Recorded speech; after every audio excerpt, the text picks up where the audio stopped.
Students, good morning. We are going to discuss free consent, that is concerned with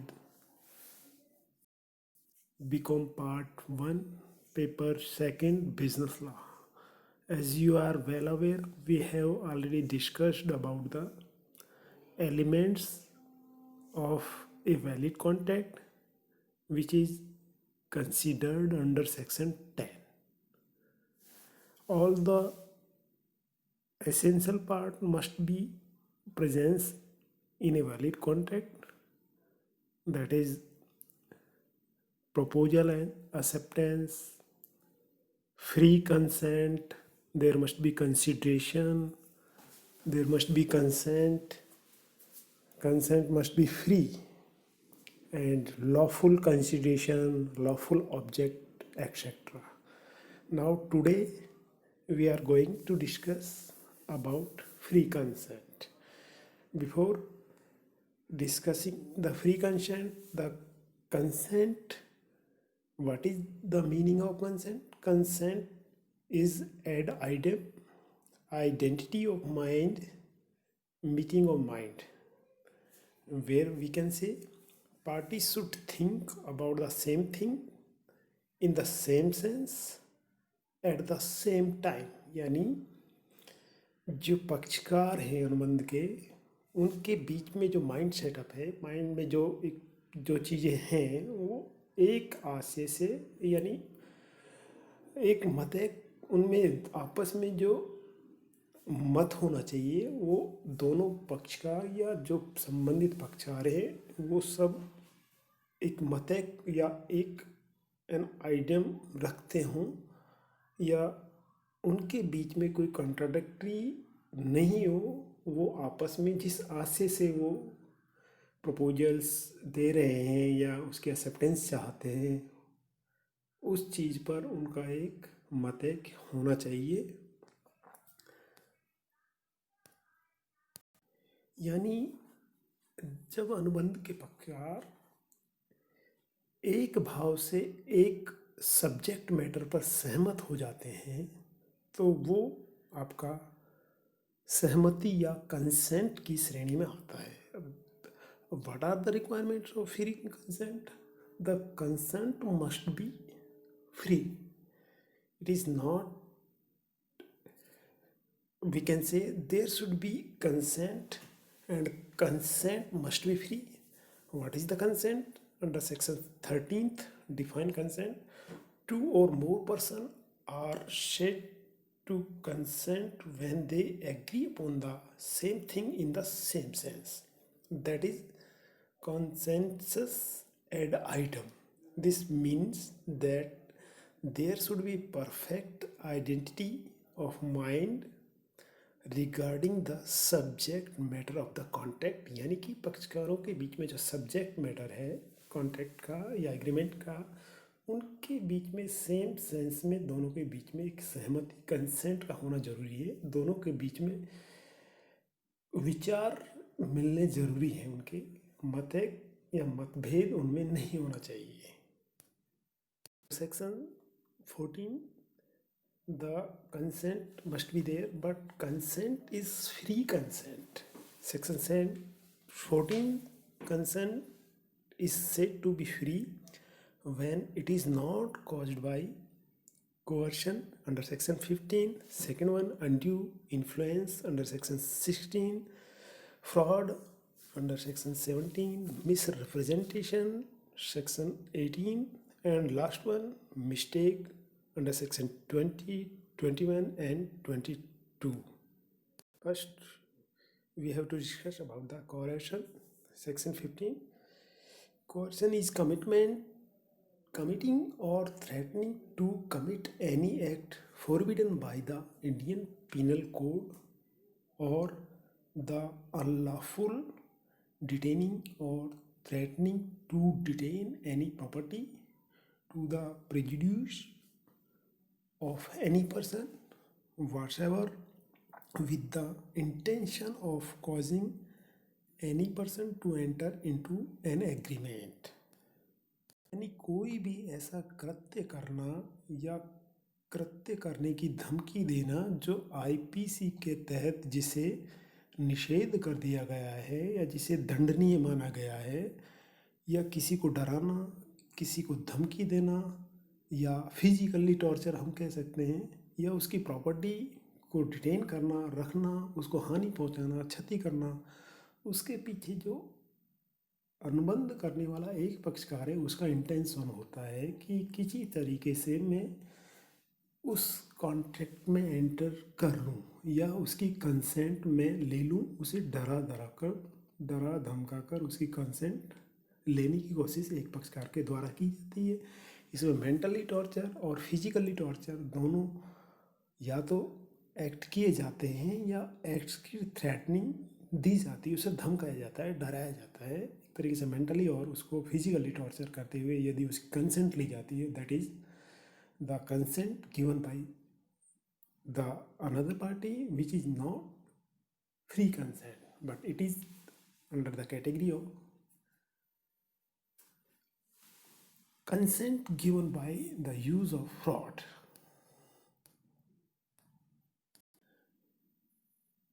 तो इसके लिए जो एक प्रचलित केस है रामानुज कन्नम वर्सेस अलवर सिटी का जो प्रचलित केस है, उसमें 13 वर्षीय जो लड़की है उसके पति की डेथ होने के बाद उसको एक यंग लड़का गोद लेने के लिए उसको फोर्स किया जाता है और उसके पति की जो डेड बॉडी है उसको फनरल्स के लिए उसको परमिट नहीं किया जाता है। तो इस कृत्य में यानी उसके ऊपर जो कॉरेक्शन किया गया है वो दैट इज़ जो आईपीसी है इंडियन पेनल कोड के तहत जिसे फॉरबिडन कर दिया गया है उसका यूज़ हुआ है। तो हम कह सकते हैं कि इस तरीके से अनुबंध में यदि आपकी सहमति ली गई है जिसमें उत्पीड़न का प्रयोग हुआ है, that is not a valid contact but it is a illegal contact और लॉफुल कॉन्टैक्ट। इसके बाद नेक्स्ट है आपका इफेक्ट्स ऑफ कोerशन। यदि किसी एग्रीमेंट या ठहराव में कोerशन या मिसप्रेजेंटेशन करते समय सहमति ली गई है तो ये जो कॉन्ट्रैक्ट है वो वॉइडेबल होता है। किसके पॉइंट ऑफ व्यू से वॉइडेबल होता है? जिस पक्षकार की कंसेंट इन सभी यानी उत्पीड़न या मिसरिप्रेजेंटेशन करते हुए जिसकी सहमति ली गई है उस पक्षकार की इच्छा पर वॉइडेबल या व्यर्थनीय माना जाता है। सेकेंडली क्या होता है? According to section 72, a person to whom money has been paid or anything delivered by mistake or undue coercion must repay or return। यदि पक्षकार की फ्री कंसेंट के बिना कोई इस तरीके से मनी या कुछ कंसिडरेशन उस पक्षकार से लिया गया है तो कंसिडरेशन या उसका जो मनी है उसको वापस लौटा दिया जाता है और अनुबंध व्यर्थनीय या वॉइडेबल मान लिया जाता है। जो फैक्टर है क्लॉज है that is undue influence that is under section 16। Undue influence is the improper use of any power possessed by over the mind of the contracting party according to section 16a।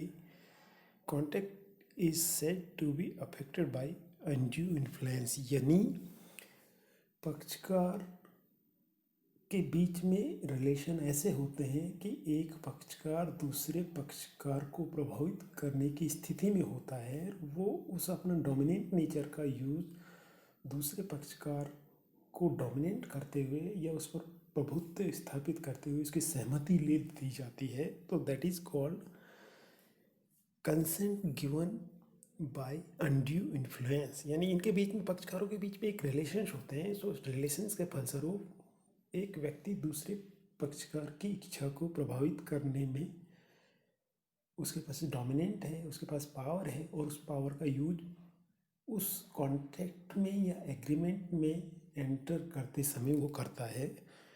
वो अपनी position का उपयोग करता है और उस position के उपयोग करने के फलस्वरूप दूसरे पक्षकार को जो सहमति दूसरे पक्षकार से ली जाती है वो सहमति होती है अनड्यू इन्फ्लुएंस या अनुचित दबाव के द्वारा ली गई सहमति।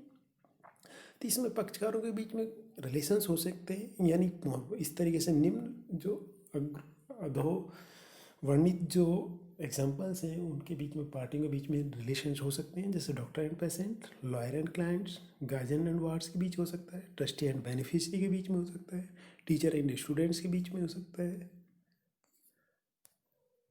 There are some differences between coercion and undue influence. In the coercion, the consent is given under the threat of an offense, यानी कि डरा धमका कर उसकी कंसेंट ली जाती है। But where is consent in the undue influence, the consent is given by a person who is so situated in the relation to another that the other person is in a position to dominate his will. It is also called consent in given under moral influence, यानी कि पक्षकारों के बीच में यहाँ आप देखें कपट इसमें आप कॉर्शन में बात करते हैं तो इसमें बीच में पक्षकारों के बीच में कुछ ऐसा रिलेशंस नहीं होता है, लेकिन जब अनड्यू इन्फ्लुएंस की बात होती है तो इनके बीच में पक्षकारों के बीच में एक रिलेशंस होते हैं और उस रिलेशंस के फलस्वरूप उसको मॉरली एक तरीके से इन्फ्लुएंस किया जाता है, उसको कॉन्ट्रैक्ट में एंटर करने के लिए उसकी कंसेंट ली जाती है। Second, whereas coercion is made of a physical character, it is involve mostly usage of physical और वायलेंट फोर्स। इसमें डराना धमकाना उसको फिजिकली टॉर्चर करना वो शामिल होता है। But whereas concern is undue influence, it involves moral forces और मेंटल प्रेशर, यानी कि मानसिक रूप से आप किसी को प्रेशराइज कर रहे हैं या मॉरली उस पर अपने रिलेशंस को लेकर आप उस पर दबाव बनाते हैं तो उसमें वो अनड्यू इन्फ्लुएंस में सहमति काउंट होती है। Third one, there must be intention of causing any person to enter into an agreement। इसमें जो डराने का धमकाने का फिजिकली टॉर्चर है उसके पीछे इंटेंशन होता है कि आप उस एग्रीमेंट में आप एंटर करना है। But here is the influencing party uses its position to obtain an unfair advance over the other party, यानी कि उसके बीच में दूसरी पार्टी के बीच में जो संबंध है अपने संबंधों को यूज़ करते हुए उसको फ्लुएंस करना है। फ्लुएंस किस लिए, उसमें कोई उसका एडवांटेज नहीं हो सकता है, एडवांटेज हो या नहीं हो वो बात अलग है। Fourth, it's involves a criminal act, but whereas undue influence no criminal act is involved, यानी जो आपका अनड्यू इन्फ्लुएंस है उसमें कोई भी क्रिमिनल या इस तरीके से क्राइम इसमें इन्वॉल्व नहीं होता है। Number third, fraud, section under section 17, mispresentation of facts may be intentionally or innocent. Intention mispresentation has been termed as fraud and innocently mispresentation has been termed simply as misrepresentation in Contract Act, where we can say यानी कि आप जानबूझकर intentionally किसी दूसरे को intentionally या मासूमियत से दूसरे को आप चीट करते हैं या धोखा देते हैं तो वो आपका होता है फ्रॉड कहलाता है, कपट कहलाता है। जबकि जो मिस रिप्रेजेंटेशन है उसमें व्यक्ति का इंटेंशन किसी को चीट या फ्रॉड करना नहीं होता है। मिस रिप्रेजेंटेशन में आपके पास जो सब्जेक्ट मैटर है जिस पर आप कॉन्ट्रैक्ट एग्जीक्यूट करेंगे उस कॉन्ट्रैक्ट मैटर्स की कुछ जानकारियाँ एक पक्षकार के पास नहीं होती है, उन जानकारियों के अभाव में दूसरे पक्षकार की सहमति वो ले लेता है जबकि वो सब्जेक्ट मैटर में होती नहीं है, तो that is misrepresentation. But where is concern is intentionally one party not disclose about material facts, he is not disclosed about the important fact which has a which have a important role for the execution of contract.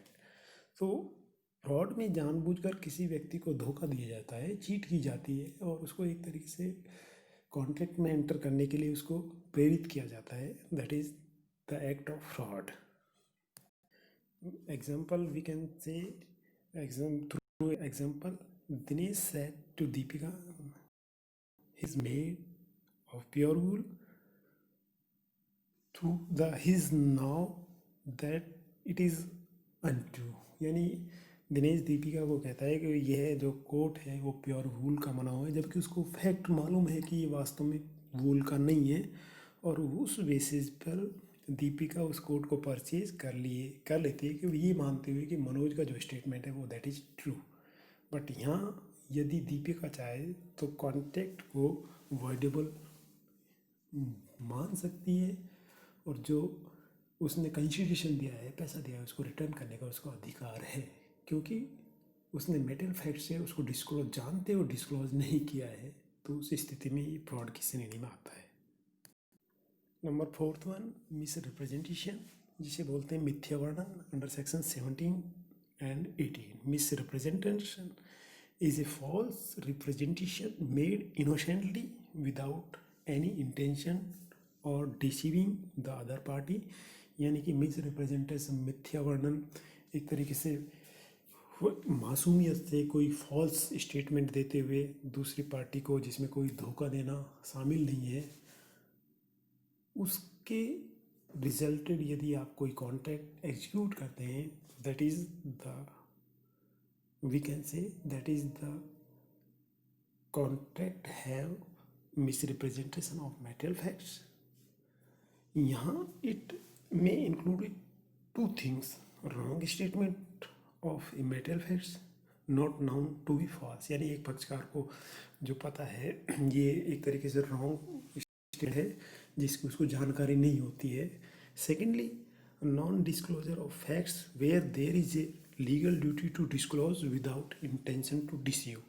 यानी जब पक्षकार को पता है कि उसकी morally duty है कि उस इम्पॉर्टेंट फैक्ट्स को यहाँ डिस्क्लोज करना ज़रूरी है, विधिवत रूप से उसका होना ज़रूरी है, उसको डिस्क्लोज बताना ज़रूरी है, लेकिन उसका यहाँ इंटेंशन वो अनभिज्ञ है और वो एक तरीके से यहाँ उसका इंटेंशन उस पक्षकार को धोखा नहीं देना होता है। तो उस स्थिति में यदि आप मिथ्या वर्णन करते हुए किसी दूसरे व्यक्ति की सहमति ले लेते हैं तो वो एक तरीके से मिस रिप्रेजेंटेशन की श्रेणी में आता है और यहाँ भी कॉन्ट्रैक्ट वॉइडेबल होता है। यानी पीड़ित पक्षकार की मर्जी पर वो उसे व्यर्थनीय मान सकता है। So today we have discussed about the free consent. In the next chapter we are discussing the chapter 6th of Indian Contract Act. Thanks to all.